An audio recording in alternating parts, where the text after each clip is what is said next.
The mornings in their sun-drenched apartment were Clara's favorite part of the day. The smell of freshly brewed coffee, the soft murmur of Ben's breathing beside her, the way the light caught the dust motes dancing in the air, it was a tableau of perfect domesticity.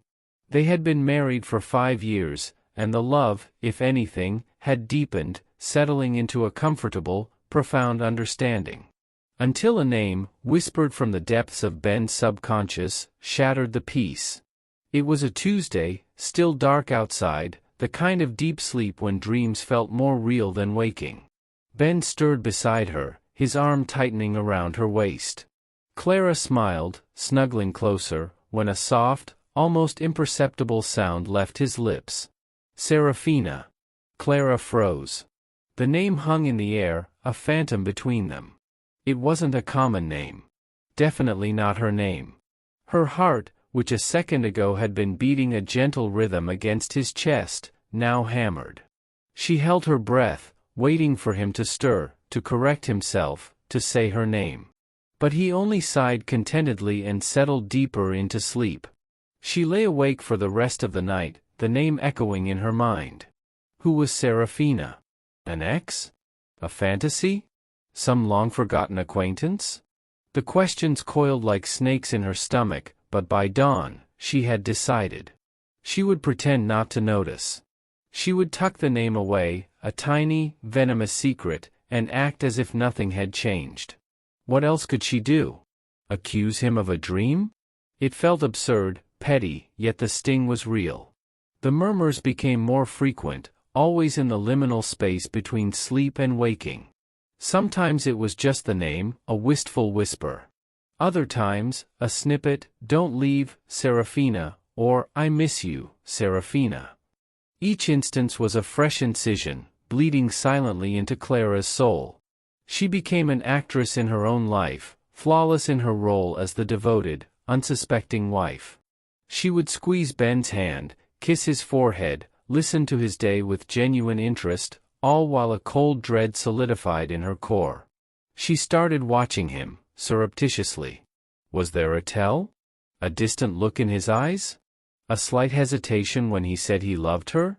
She found nothing, which only made the phantom Serafina more insidious. She searched for the name online, hesitantly at first, then with a frantic desperation late at night when Ben was asleep beside her. Facebook, Instagram, LinkedIn, old university yearbooks, anything in his past that might connect to a Serafina. She found a few, of course. It wasn't that unique. But none had any obvious ties to Ben. Her paranoia festered, growing tentacles that wrapped around every corner of her mind. She started to concoct scenarios. Serafina was a lover from before their relationship, a great love he never got over. Or, worse, a present one.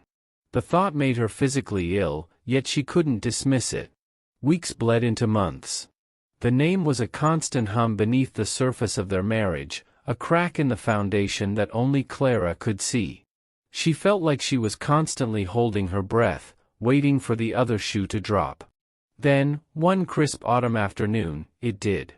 Clara was in the kitchen, chopping vegetables for dinner, when she heard the distinct sound of a rap at their front door. Ben was at work, so it would be a delivery, perhaps a neighbor.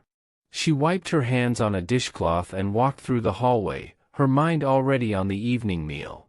She opened the door, a polite smile on her face, and her breath hitched. Standing on their porch, bathed in the golden afternoon light, was a woman. She was strikingly beautiful, with long, dark hair that cascaded over her shoulders and eyes the color of warm honey. She carried a small, slightly wilted bouquet of wildflowers. And then, she spoke. Her voice was soft, laced with a familiar lilt that Clara recognized instantly from Ben's sleep talk. "Excuse me," the woman began, a hesitant smile playing on her lips. "Does Ben live here?" "Ben Carter." Clara's carefully constructed world shattered around her. The air grew thick, suddenly hard to breathe. The smile vanished from her face, replaced by a mask of stony disbelief. Her gaze swept over the woman, taking in every detail, the elegant, slightly vintage dress, the gentle curve of her mouth, the innocent plea in her eyes. "Who are you?" Clara finally managed, her voice a strained whisper. The woman's smile wavered. "Oh, I'm so sorry.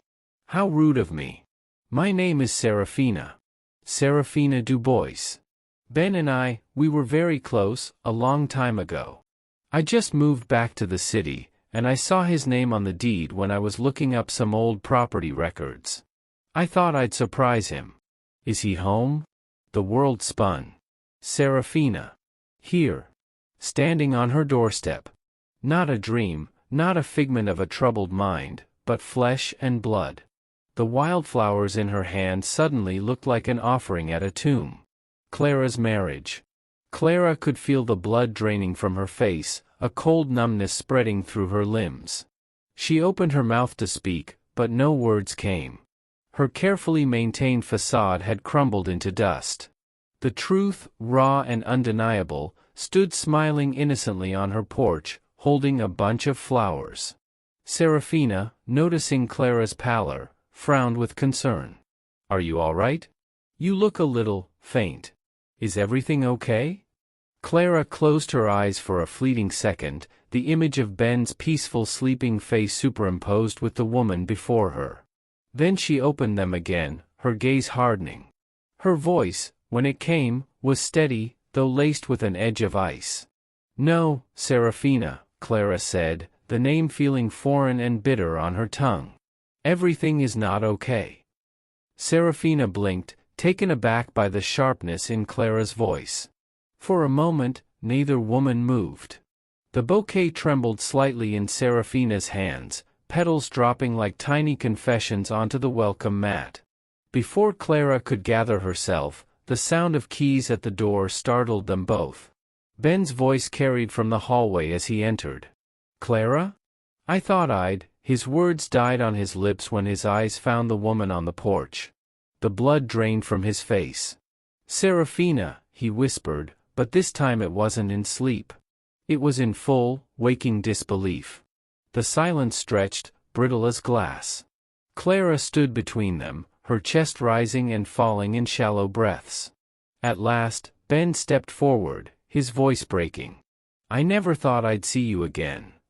Serafina's smile trembled, threaded with old pain. "I didn't come to cause trouble. I needed to see you once more. To know you were all right."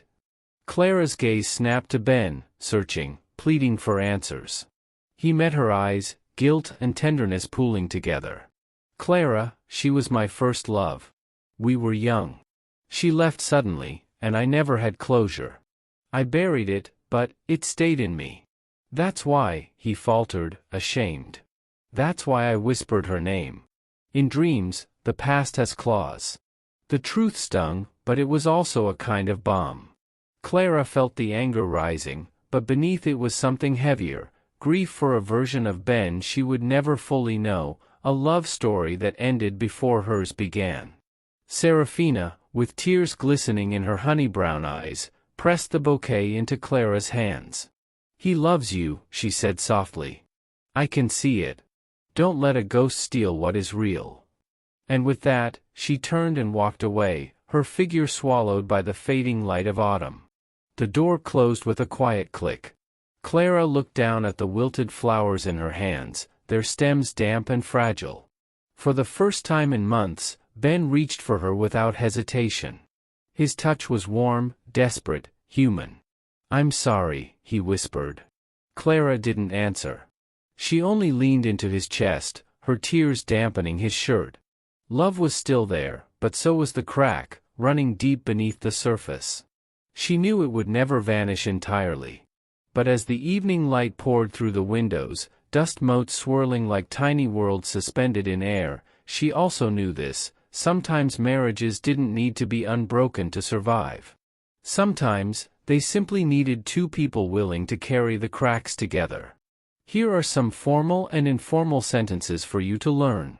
1. Formal: the mornings in their sun-drenched apartment were Clara's favorite part of the day.